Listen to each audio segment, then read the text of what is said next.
Suponho que você já ouviu falar de médiuns que trabalham com a polícia, que procuram pessoas desaparecidas ou às vezes há crimes com muitas pontas soltas. E a polícia, quando já está sobrecarregada, precisa recorrer, talvez a algum médium que tenha a tua habilidade de obter algum tipo de informação, algo que traga luz a esses em casos tão complexos. Esse é o tema que vamos abordar hoje e vamos falar sobre isso com Ximena Dias. Ela se dedica justamente a isso, a busca de pessoas desaparecidas através de sua capacidade psíquica. Muito obrigada, Esteban, pelo convite e vamos deixar a conversa fluir. Isso parece perfeito para mim. Olha, Ximena, eu entendo que você é médium, não é mesmo? Mas você também tem outro lado, que talvez não esteja diretamente relacionado com o que chamaríamos de mediunidade, e sim mais ligado ao que eu poderia chamar de psiquismo. Porque além de atuar como médium, não é? E cumprir esse papel, você também se dedicou e trabalhou em temas relacionados à busca de pessoas. Isso normalmente é mais associado ao psiquismo. Eu estive pesquisando um pouco e percebi que não existe um termo, ou pelo menos não encontrei um termo específico para essa área. A única coisa que sei é que nos Estados Unidos às vezes chamam de detetives psíquicos esse tipo de psíquico. Conta um pouco pra gente como você chegou a isso. Fale um pouco sobre isso, sobre a sua história nesse campo. Certo. Bom, eu sempre tive essa questão de canalizar com pessoas que já partiram desde muito nova. E uma coisa vai levando a outra. Ou seja, porque as pessoas vão te recomendando. Quando há pessoas que dizem, meu filho desapareceu, não sei, um caso de 2 anos atrás, e te pedem ajuda para saber se ele está vivo ou morto, isso vai ser parte do processo de luto. A gente começa a colaborar ali e no caminho vai percebendo que eles também se conectam em algo, na maioria dos casos que eu vi, eu descobri que as pessoas estavam falecidas. Então, eu acho que aí também se associa esse psiquismo que você mencionou, à mediunidade, sabe? Então, a gente vai ampliando isso de ser médium, entende? Ou seja, a gente vai usando essa ferramenta em outros âmbitos também. Certo, perfeito. Mas no fundo entendo que você começou mais na mediunidade. E como as pessoas começaram a se aproximar de você e a te perguntar por que tinham familiares que estavam perdidos ou desaparecidos, queriam ver se você podia ajudar. E você foi começando aos poucos e percebeu que era uma área em que podia contribuir. Foi assim, não é? Sim. Olha, Claro, no começo também foi impactante porque começamos a trabalhar em alguns casos com uma garota do Paraguai, de uma fundação que existe lá, de crianças desaparecidas e não sei, a gente começa, olha, veja, colocam o aviso, preciso de ajuda, essa garota está desaparecida, que era o caso de uma menor.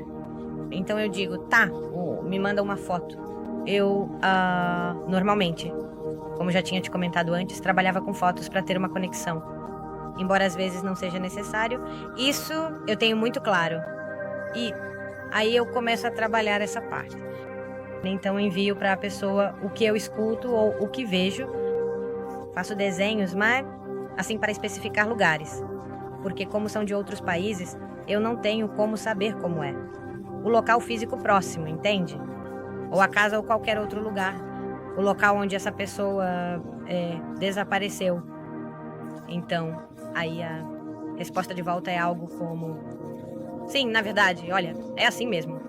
E me mandam fotos de volta dos lugares que eu desenhei. Ou que eu especifiquei, percebe? E que, ao longo do tempo, o resultado que era evidente e real o que eu havia apontado, entende? Perfeito. Isso começou há quanto tempo? O quê? A busca? Ou a mediunidade? Não, a busca. A busca. Começou, eu diria que faz uns 6 anos, quando vim morar aqui no campo. Como se aqui, por estar mais relaxada, parece que isso te ajuda mais a se conectar do que viver na cidade. Porque eu morava em Santiago, então tudo é mais rápido, você tem menos tempo para acalmar a mente. Então, aqui começou a acontecer casualmente. Chegou lá um caso, depois te conectam com outro. Essa fundação me enviava mais casos, recorria a mim, né? Sempre que tinha um caso de um jovem desaparecido da Fundação do Paraguai. E vão passando a informação, porque eu não tenho uma página, né? Mas as próprias pessoas que já tiveram experiência comigo vão te recomendando. Então aí me procuram e eu sempre disposta a colaborar. Ei, e você se lembra especificamente do seu primeiro caso? O primeiro foi Juliette, uma garota do Paraguai, uma menina menor de idade. Havia uma questão judicial bem importante ali depois, que ela desapareceu e tinha. Quando comecei esse caso, eu disse para a menina: se você quiser, posso te ajudar, sou médium. O que você precisa, ela me disse. Envie-me a foto e o nome. Ela me mandou. E eu vi várias coisas e fiz vários desenhos, tipo assim, desenhei uma casa, uma casinha simples com uma janela, só uma janela, sem porta, só com a moldura. E eu disse, sabe, eu tenho a sensação, porque às vezes eu sinto, então, se alguém está bêbado, eu sinto. É como se fosse na cabeça, entende? E eu senti uma sensação que expliquei para ela. Sinto como se tivesse água na cabeça, não sei porquê.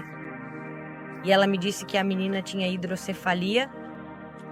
Ela tinha um problema, percebe? E aquela casinha que eu desenhei era como um curral de uma cabra que era o bichinho de estimação da menina. Então aí você pensa, uau, e ela me manda as fotos do lugar. Então você pensa que está indo bem e continua, buscando mais antecedentes. Ali também houve imagens que eu não conseguia interpretar porque havia um tema muito delicado, como de abuso e isso. Então, eu vi, mas como isso não está na cabeça da gente, não. Não interpretei dessa forma. Sim, eu mencionei, mas não interpretei dessa forma. Então a gente também tem que ampliar a mente, porque existe de tudo na vida, como se diz. Esse foi um caso que ainda está aberto, porque o corpo não foi encontrado. Eu marquei o local, mas depois a polícia não permitiu.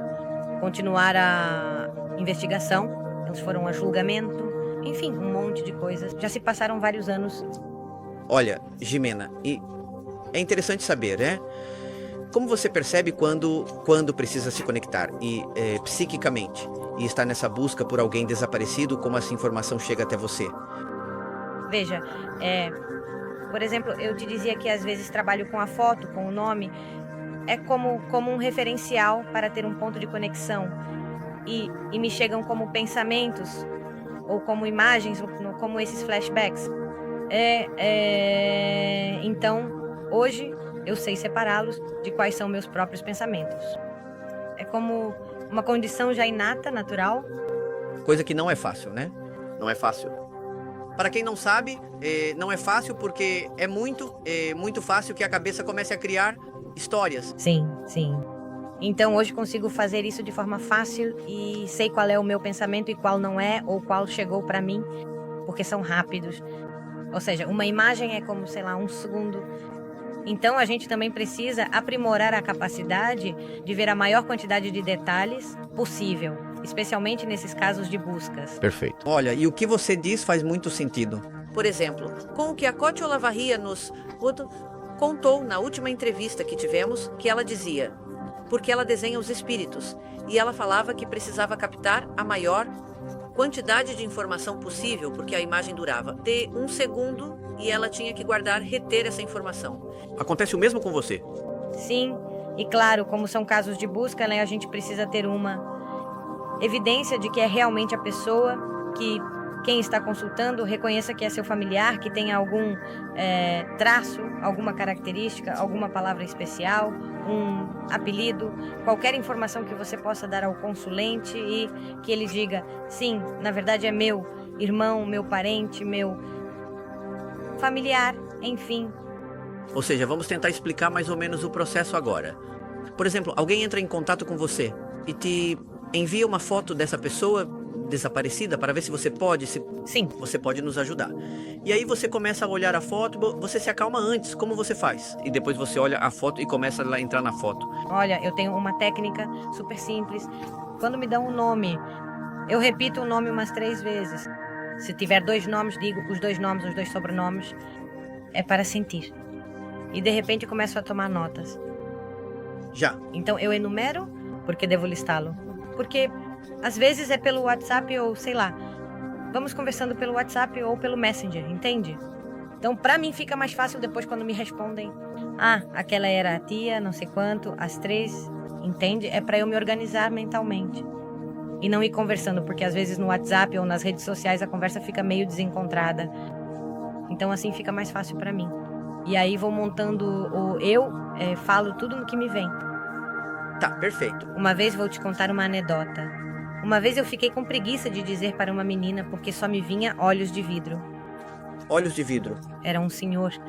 Então eu dizia olho de vidro e pensava, mas que diabo será olho de vidro? Digo ou não digo? Porque não fazia sentido nenhum no contexto familiar, das filhas e tal. E eu disse, olha, vou te falar uma coisa. Não sei se faz sentido pra você ou não, mas olho de vidro. E ele ri. Eu digo a ele. Então a menina me diz, não faz sentido para mim. Bom, eu disse, todas as coisas que não fizerem sentido para você. Converse em família porque talvez alguém saiba. E o irmão do senhor que havia falecido dizia que quando era pequeno eles tinham um negócio e o dono era um senhor cego, que tinha um olhinho de vidro assim, muitos anos atrás. E uma vez eles foram comprar e o olhinho caiu. E ao invés de se assustarem, eles riram. Mas a filha não fazia ideia da anedota. Teve que confirmar com o tio. Você percebe? Então, coisas que... Sim. Então, a assertividade no final é como, né? 99%. Se não for 100%. Você percebe? Jimena, e existe alguma diferença? Você percebe alguma diferença quando faz esse tipo de trabalho em que está se conectando psiquicamente porque está procurando uma pessoa? E quando, por exemplo, entram em contato com você porque querem se conectar com um familiar falecido que já se sabe que faleceu? Existe alguma diferença ou é muito parecido? Olha, é quase a mesma coisa. Inclusive em 2 dos casos de muitos que já vi, eram 2 jovens. E as mães é que queriam informações. Como eles não me diziam, eu procurava sinais se estavam vivos ou não. Porque um estava desaparecido há muito tempo. E o outro cerca de 1 mês. Então, eu procurava sinais para saber se já não estavam mais aqui ou se ainda estavam, entende? E eles não me diziam, não me falavam. Eu perguntava e eles não me respondiam. E sabe que tem um caso que durou 2 anos. Ele veio me contar, um dia que eu me lembrei dele. De repente, ele deixou a mensagem, eu passei para a mãe. Antes do seu aniversário, nós vamos nos ver. E cerca de 2 dias antes do aniversário da mãe, encontraram o corpo desse menino. Ah, que forte. Sim, era uma mulher argentina que mora no Canadá. E o filho dela passou por isso lá no Canadá. Jimena, e o que acontece nos casos em que a pessoa ou estão procurando uma pessoa e ela não está falecida? Como você percebe a diferença quando está falecida e quando não está? E você sabe que isso também me acontece? Essas meninas do Paraguai, se não me engano. Havia um jovem desaparecido. Era um problema familiar, um conflito, e ele desapareceu.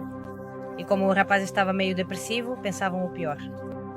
Então, também me mandaram a foto, eu me conecto com ele. Mas digo para eles procurarem em uma rua que, não sei, era empoeirada, que fica numa subida. Mas há um amigo dele lá, e o rapaz realmente estava ali com um amigo, porque como tinha tido um problema familiar, ele foi buscar apoio com os amigos. É como eu me conecto como que com almas.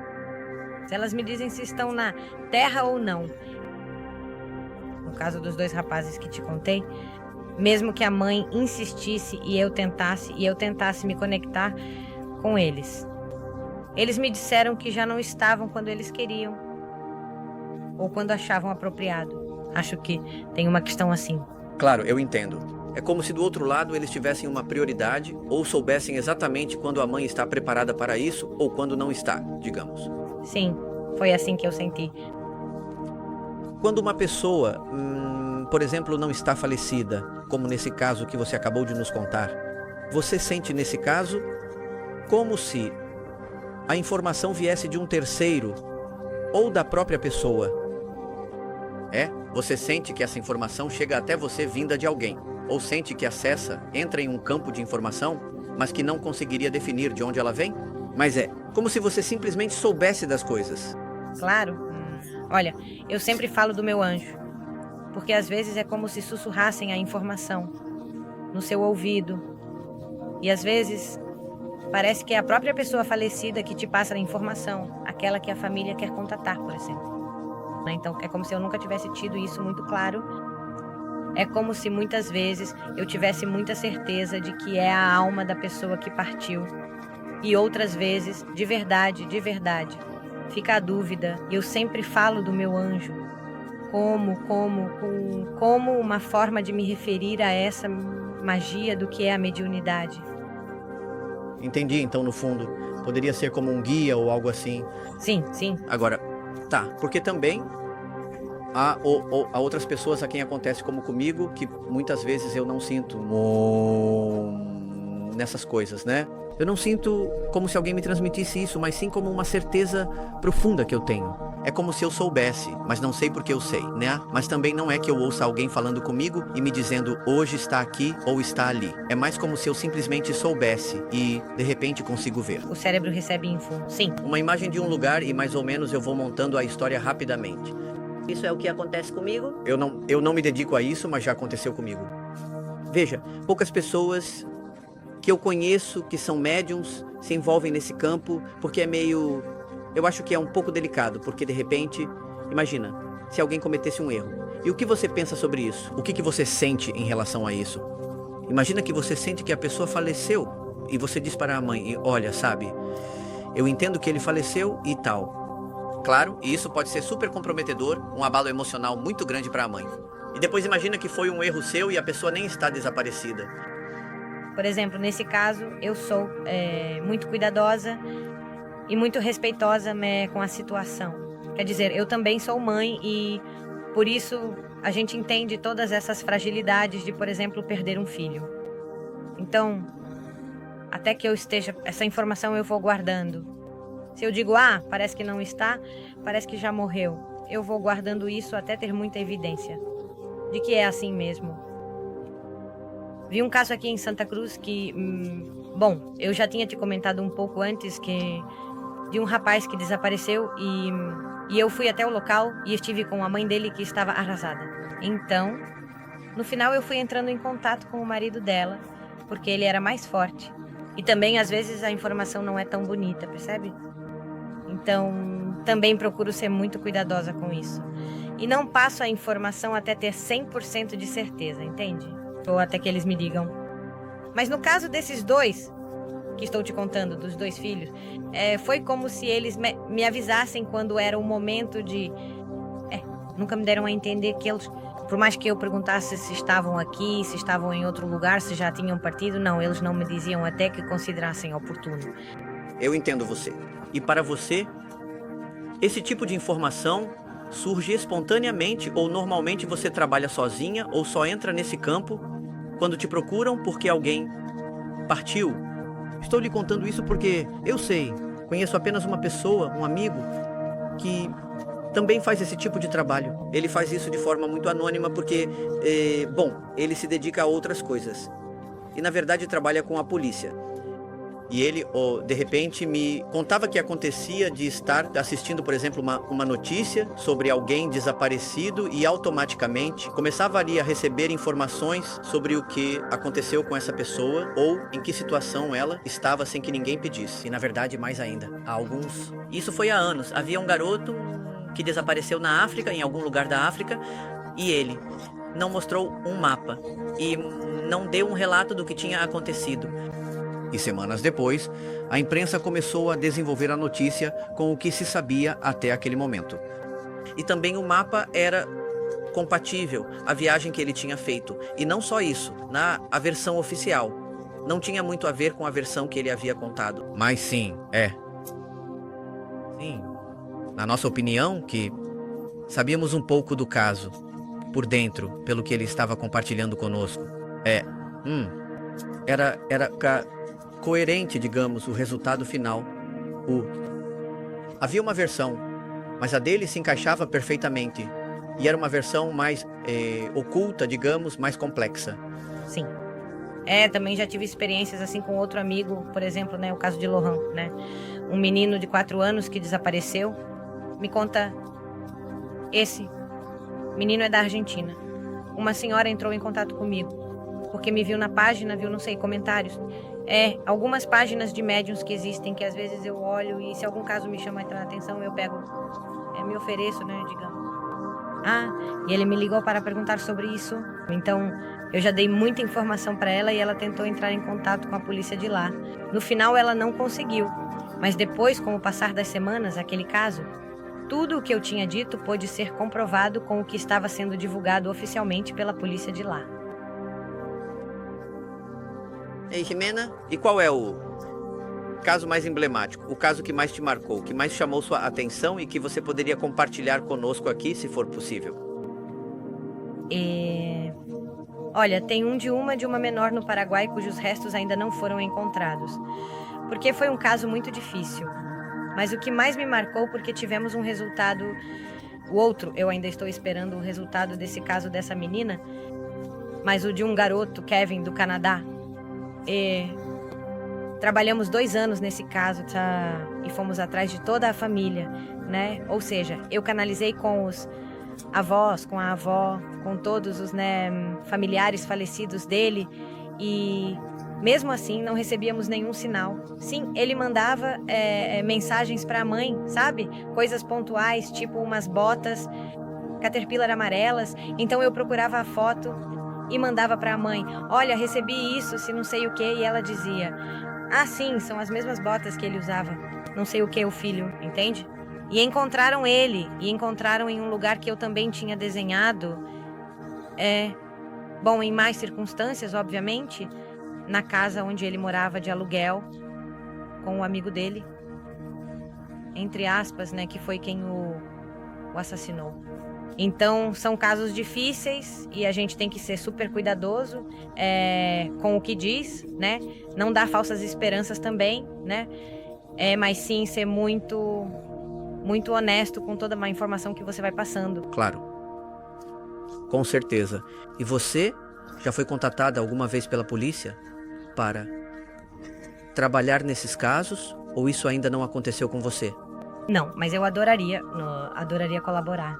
É uma área que eu gosto muito e que foi surgindo naturalmente com todos esses casos que eu venho te contando. Você percebe? O amigo que eu tenho, já trabalha há um tempo com a polícia. Não sei se ele ainda continua trabalhando, mas disse que se eles quisessem que ele trabalhasse com eles, teriam que ir até a casa dele, porque ele faz... Nesses trabalhos, ele faz presencialmente, pelo que eu sei, e não cobra nada. Mas ele disse que, se algo sobre ele fosse divulgado, a ajuda que ele daria, a polícia acabaria. Então, ele se manteve à parte e eles têm sido respeitosos. Eles têm que viajar para fora de Santiago para poder... E ele mora tipo no interior. Então... assim como eu. Não é tão fácil para a polícia, digamos, chegar à casa dele, mas eles conseguem chegar. O interessante disso é que a polícia, claro, não vai dizer isso abertamente, mas por baixo dos panos, quando os casos já não têm nenhuma. Nada a que se agarrar, acabam dando a opção para esse tipo de pessoas que têm essa capacidade, que você tem, né? Sim. Em um dos casos que eu te falei, não vou dizer qual, em um dos casos, né? Sim, a polícia, quando eu fui ao local, estava lá. E também foram super respeitosos. E também levaram em conta o que eu ia mandando para um pai. Então, eles também cruzavam as informações, percebe? Porque também era como, já não encontramos nada, mas vamos ver se é aqui mesmo onde dizem. Percebe? Sim, as informações foram cruzadas em um dos casos, mas eu não trabalhei diretamente com a polícia. Foi de forma indireta. Ei, mas agora me veio à cabeça, também já houve alguns casos de grande repercussão pública. Aqui no Chile, E lembro de um caso em que...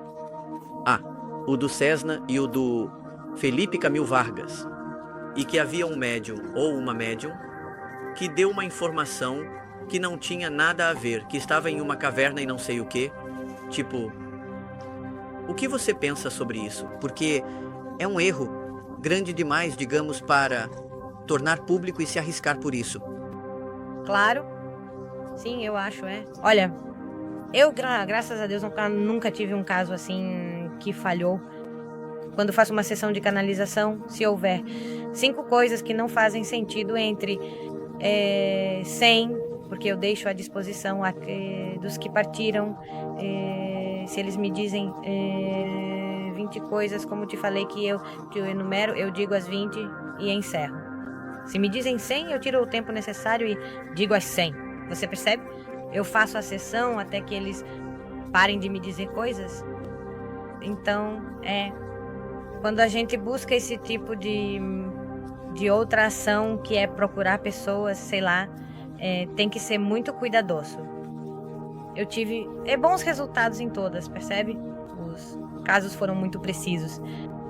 Quando depois sai o relatório ou o final da história, sim, tem sido muito precisas as minhas, não sei se chamar de previsão, mas a minha informação, a informação que eu entrego, entende? Mas eu sou muito, muito, muito cuidadosa. E o respeito pelas pessoas que estão sofrendo, pela dor delas, você não pode simplesmente chegar e dizer qualquer coisa. Claro, com certeza. Bom, tem gente que vai se aproveitar da circunstância. E não há o que fazer quanto a isso. Sempre vai haver pessoas assim. Existe uma diferença clara quando você percebe alguém que faleceu e alguém que está vivo. Quer dizer, logo de cara você já sente isso? É algo muito evidente para você, ou à medida que o caso vai se desenvolvendo, você vai entendendo se a pessoa partiu ou não partiu. Como é essa questão? Olha, no final eu sinto que é muito parecido. Ou seja, a diferença deve ser mínima. Você percebe? Porque, por exemplo, no caso dos 2 rapazes sobre os quais conversamos agora à tarde, eles sempre mantiveram reservada a informação de que já não estavam aqui. Então eu dizia, ou eles não me dizem, né? Eu pergunto e eles não me dizem, entende? E no final, eles controlavam a informação. De forma que, quando quiseram, me passaram. E quando foi com alguns rapazes desaparecidos que estavam vivos, eu não notei diferença em relação ao outro caso. É tão parecido. Quando alguém morre ou está doente, na época da Covid, isso aconteceu muito comigo, eu sinto. Então, se foi um ataque cardíaco, eu sinto a opressão nele. Ou no estômago, na parte que for, ou no cérebro, entende? Eu sinto uma sensação diferente que, com o tempo, a gente também vai aprendendo a separar das próprias. Dores ou sensações físicas da gente, entende? E eu consigo determinar. Quer dizer, o estômago do lado esquerdo, o estômago do lado direito, o tronco aqui em cima. Respirar. Não consegue respirar? Não sei. E são coisas muito precisas. Você percebe? Muito. Claro. Sim, eu entendo você perfeitamente. A gente sente no corpo muitas vezes e com o tempo você até consegue definir mais ou menos qual é a dor que a pessoa tem. Exato. Quer dizer, isso também acontece comigo.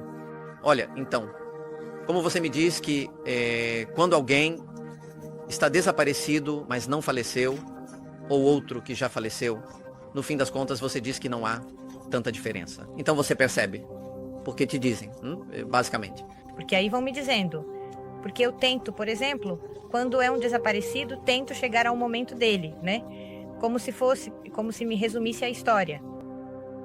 Já. Então, se eu percebo que pode estar falecido, tento ir até esse momento que me leve até esse momento. O último, entende? E aí vou determinando.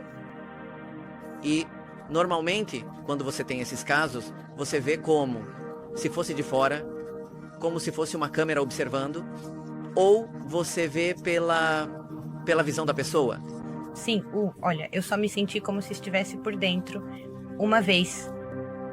Já. E essa experiência deixou uma grande marca em mim, porque ela era uma dama, É o que a pessoa viu.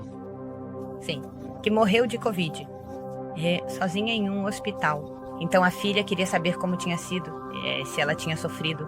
Então foi isso. Eu dei muitos detalhes antes e depois, não sei se acontece o mesmo com você, mas era o túnel do Carlos Pinto. Juro para você. E ela ia caminhando pelo túnel e eu nunca consegui precisar se eu estava dentro dela ou ao lado dela.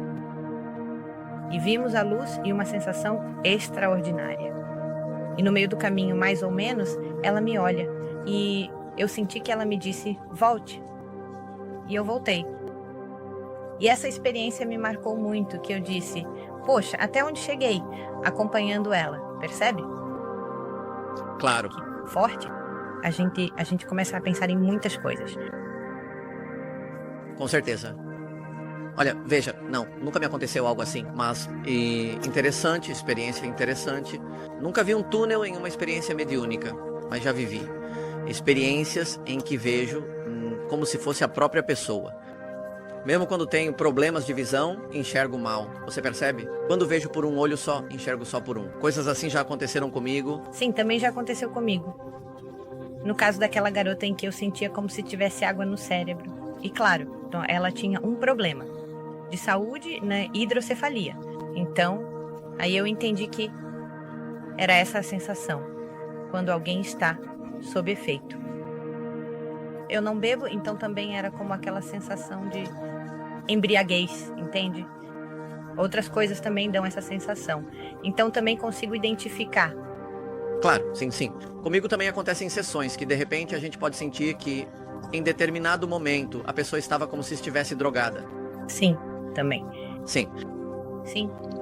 E quando te procuram por um caso de alguém desaparecido, são casos em que o desaparecimento é recente ou você também já pegou casos de pessoas que estão sumidas há muitos anos?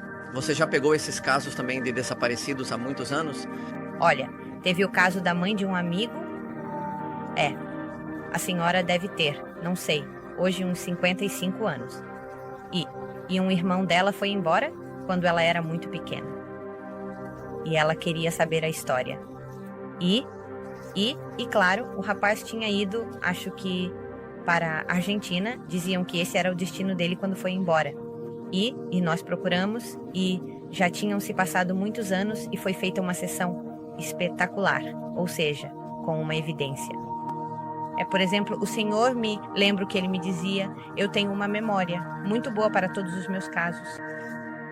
Posso ser super esquecida e de repente vou até a cozinha e digo, o que eu vim fazer aqui? Mas nos casos, ou seja, eu me lembro de tudo nos mínimos detalhes. Então, o senhor diz na foto, há uma foto do casamento. E lá estou eu, não sei, à direita da noiva. E me mandaram fotos do casamento, de todos os casamentos, e não tinham percebido. E aí, procurando, percebemos que aparecia um quadro dele à direita da noiva. E ele estava preso naquela época. Que interessante, não é? Você percebe? Olha, e existe alguma diferença entre um caso, por exemplo, de um desaparecido que seja adulto, não? E um que seja criança? Quando você vive um caso de uma criança, que é um caso super forte, não é? Tende a tocar a gente mais, não é?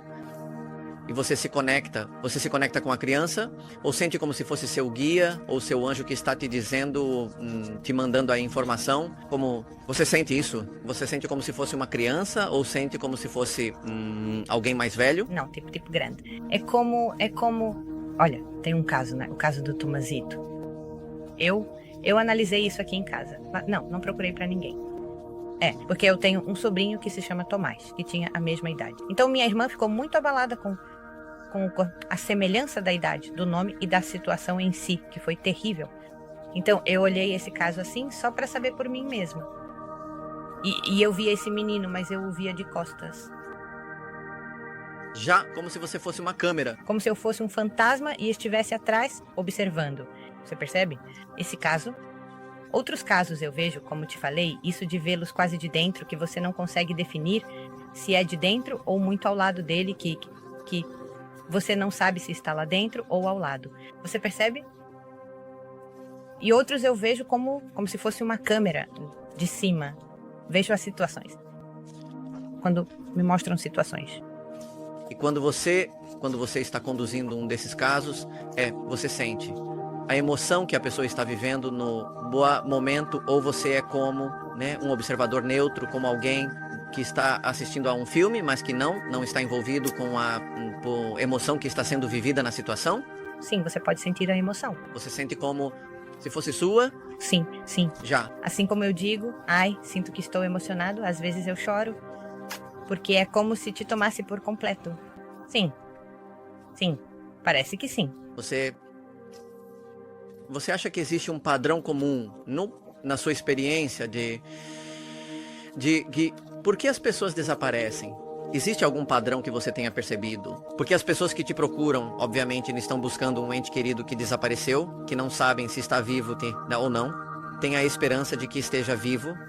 Mas existe algum padrão que você acha que é comum para que essas situações aconteçam? Você diz para que desapareçam ou para que a família os procure? As duas. Certo, olha.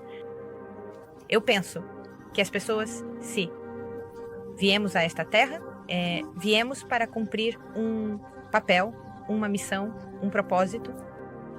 E parte do nosso propósito é ter experiências boas ou ruins. Obviamente, ninguém quer as ruins, mas é assim que funciona. E todas as experiências que temos, boas ou ruins, repercutem nos outros, nas pessoas próximas, no nosso círculo. Você percebe? Agora, o mesmo acontece com a família. Ou seja, perder um filho, perder um pai, perder um marido, perder alguém próximo é extremamente difícil, mas sempre se aprende algo. E além disso, eu acho que entender que a morte é ir para outro lugar. É ir para outro lugar e sempre poder estar conectados.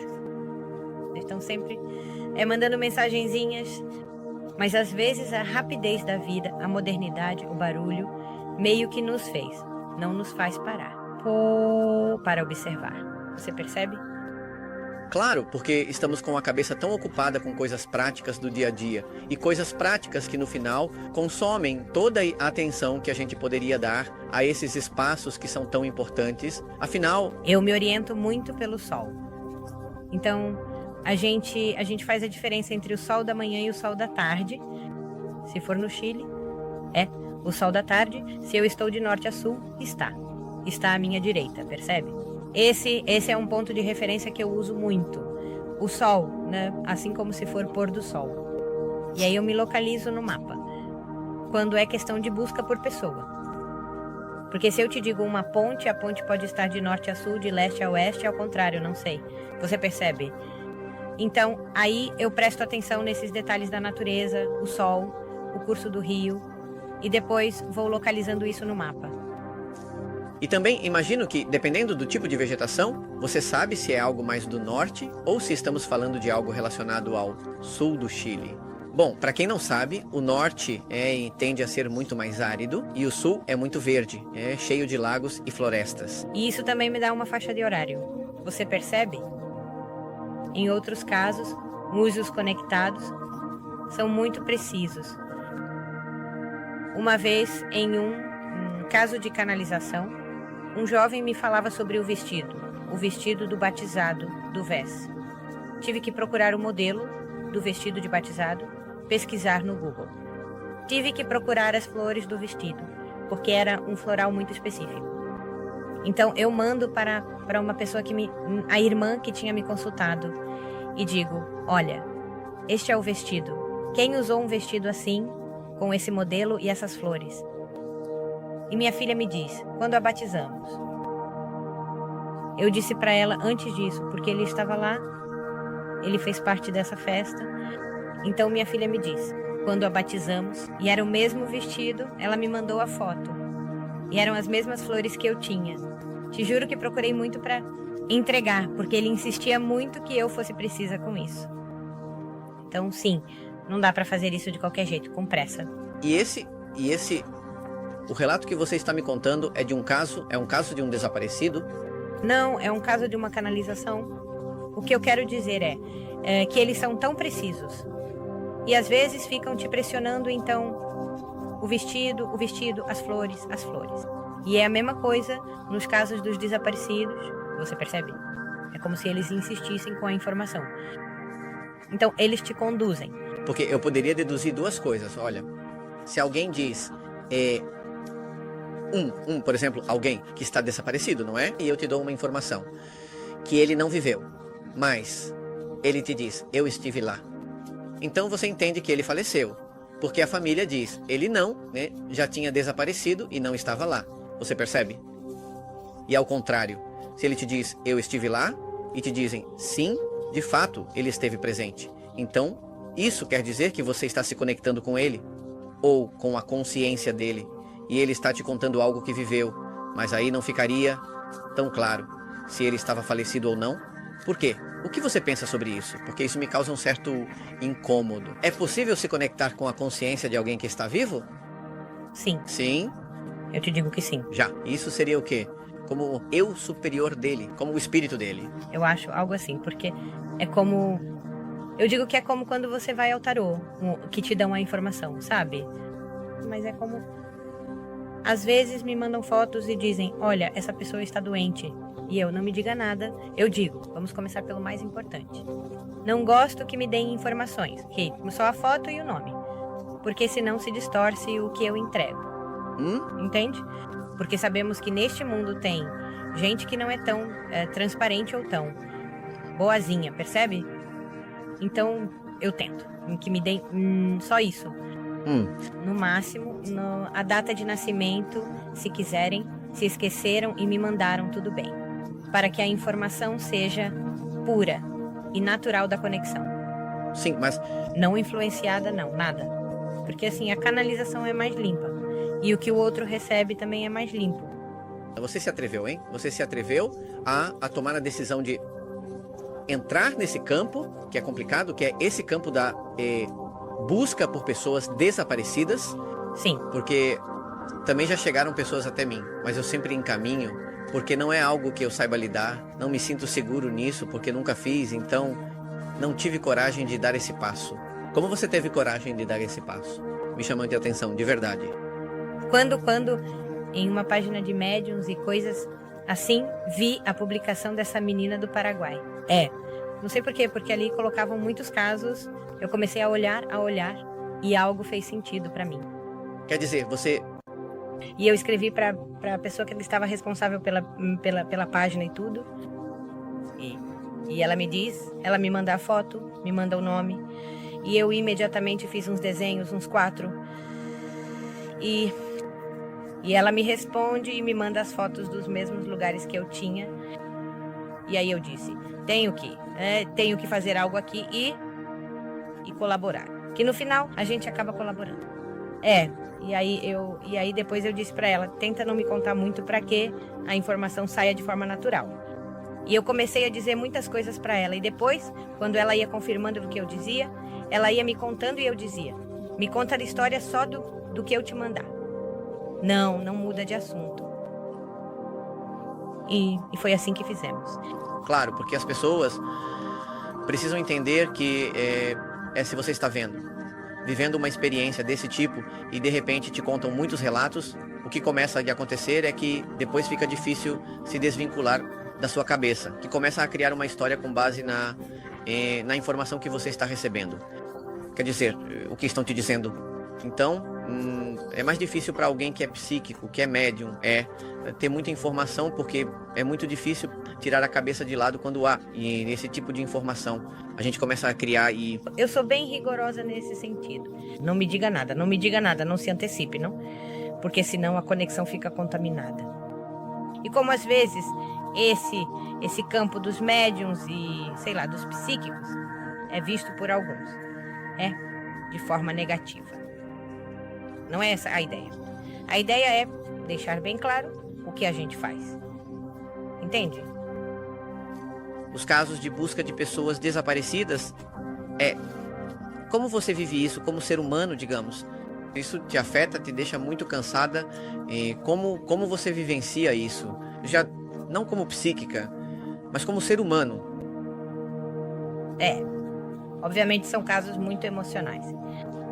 Então, mas consegui desenvolver a capacidade de separar. Ou seja, se eu faço um caso muito triste, sempre fica aquela injeção de energia, né, de forma positiva. Porque tem gente que diz, mas se você faz isso, tem que se limpar ou tomar um banho. Não sei, eu não preciso disso. Tem gente que diz, não, é que tem que fazer uma oração antes de.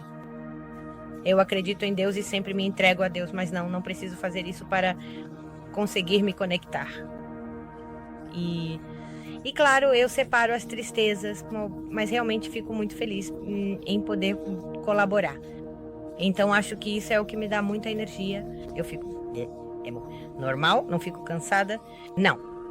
Não sinto dor de cabeça, como já ouvi algumas pessoas dizerem. Não, nada disso acontece comigo. Claro, e na medida em que a gente pode ajudar, e você pode ajudar as pessoas, pelo menos dando uma orientação, e se isso consegue dar frutos, é algo inestimável, como contribuição, não é? Sim. Então sim, é super. É como se isso enchesse o coração. Além disso, pelo que você me contou, né, eu entendo que tudo aquilo que tem a ver com a busca de desaparecidos, você faz de coração e não cobra nada por esse trabalho. Digamos que, com certeza, exige muito tempo, dedicação, concentração. Compromisso, digamos. Sim. E até às vezes eu digo para eles, me levem e me tragam de volta. Não sei, se for longe, por exemplo. Com isso já estamos... Me transportem, porque às vezes o lugar é mais distante, mas... Porque isso a gente não falou. Quando você não pega esses casos de mostrar pessoas desaparecidas, você se desloca até o local para ir muitas vezes? Olha, em um caso que tive próximo, sim, eu fui até lá. Eles me levaram e me trouxeram. Normalmente eu não faço muito atendimento presencial. Às vezes me pediram, é que quero fazer por videochamada. Ok, vamos fazer por videochamada. Mas para mim é mais confortável assim. Pelas redes sociais. WhatsApp ou Messenger. Porque sinto que flui melhor. Porque se a outra pessoa chora, obviamente eu fico com pena. Então pode acabar deixando a conexão presencial mais lenta. Mas aí você está falando de experiências mediúnicas. Eu me referia especificamente aos casos de busca de pessoas. Claro, as buscas. Por exemplo, na busca fui a um dos lugares que era perto. E a carga emocional também, senti. Que acaba te bloqueando um pouco. Porque, claro, você está com a mãe toda triste, ou o pai todo triste, ou entendendo a situação, obviamente. No local. Sim, aconteceu comigo. Que quando cheguei lá eu disse, pronto. Vi imagens ali mesmo. Como se estivessem sobrepostas ao que eu estava olhando. No mesmo espaço que você estava... No mesmo espaço? Sim. Já. Então, ali eu já consegui meio que tirar uma radiografia do que tinha acontecido. E depois se comprovou que tinha sido assim mesmo. Já aconteceu de você pegar casos em que as pessoas estão muito angustiadas e você rapidamente percebe, não, essa pessoa vai aparecer logo, não sinto que tenha nada de errado com ela. Já aconteceu de você de repente ter essa convicção, sim, isso não é algo grave, isso é algo passageiro? Sim. Também já aconteceu com você? Sim, também já aconteceu comigo. Sim, me perguntam muito quando há pessoas doentes, o que vai acontecer com elas? Então, aí também consigo determinar. Não, olha, vai acontecer isso com ela. Ou quando estão hospitalizadas. Muitas vezes, pessoas próximas me mandam mensagem. Olha, minha tia está doente, não sei o que fazer. E também consigo ir determinando o que vai acontecer com ela. Já aconteceu alguma vez de alguém não conseguir se comunicar e te pedirem para ver se você consegue entender o que essa pessoa poderia dizer ou gostaria de dizer? Sei lá, penso em alguém que esteja em coma ou alguém que, por algum motivo, por exemplo, de saúde, não consiga se expressar. Mesmo assim, eles se comunicam. Porque com a Covid, tive muitas sessões. Então, muita gente que estava entubada, muita gente que estava em coma induzido, e mesmo assim, eles se comunicam do mesmo jeito. Olha, se não é como se eles falassem com você, é como se eles falassem e isso chegasse direto ao seu cérebro. E a gente entende. como se fosse telepático. É exatamente assim. Então alguém, por exemplo, que tivesse uma paralisia cerebral também poderia se comunicar, ou alguém que estivesse em estado vegetativo também poderia se comunicar. Não me lembro de ter tido algum caso assim, nessa condição de saúde. Mas sim, entubados, que depois saíram ou partiram sim, como em coma, mas não exatamente paralisia cerebral. Só a garota do caso de hidrocefalia que te comentei antes. Mas se pensarmos que estamos nos conectando, entre aspas, com a consciência da pessoa, independentemente de ela ter paralisia cerebral, ou estar em coma profundo, ou em estado vegetativo, essa alma existe e talvez essa alma poderia se comunicar com você, não? Olha, agora que você falou, eu estava me lembrando de um caso. De um menino que tinha paralisia cerebral e faleceu, que era filho de uma pessoa próxima dali, sei lá, e ele estava em uma cadeira de rodas e era um menino em estado vegetativo, algo assim, com aquela paralisia bem profunda. E claro, ele faleceu e deixou muitas mensagens, estou me lembrando, para a sua mãe e para o seu irmão. E coisas muito, muito bonitas e muito curativas e reparadoras para a mãe, especialmente. Que bonito. E devo ter isso registrado também. Brilhante. Jimena, para irmos encerrando, como as pessoas podem te encontrar? Se alguém quiser entrar em contato com você, como? E pode fazer? Bom, vou te deixar meu número de telefone, que é o WhatsApp, porque sempre é um grande aliado meu para isso, porque é rápido e posso ativá-lo ou seja, trabalhar com isso a qualquer momento. E se não, pelo Facebook, só que está no meu nome. Então, Jimena, muito obrigado por ter compartilhado sua experiência de psíquica, de meio detetive, psíquica você, como uma psíquica de busca de pessoas. Busca de pessoas. E um médium também. Exato. Muito obrigado por compartilhar sua experiência e espero que nos vejamos em outro episódio de O Invisível. Obrigado por estar conosco hoje. Muito obrigada, Esteban, a você pela oportunidade da entrevista e por permitir contar um pouco sobre quem sou, sobre o outro lado da moeda de mim mesma. E é muito legal que você faça esse tipo de entrevista e vamos nos conhecendo nesse mundinho. O que você achou? Gostaria de saber a sua opinião. Deixe para mim nos comentários e antes de ir embora, quero te recomendar este vídeo, que é extraordinário. Ela é Coto de la Barria e é uma artista psíquica que desenha os espíritos que percebe do além. Então não perca. Vejo vocês no próximo episódio de O Invisível.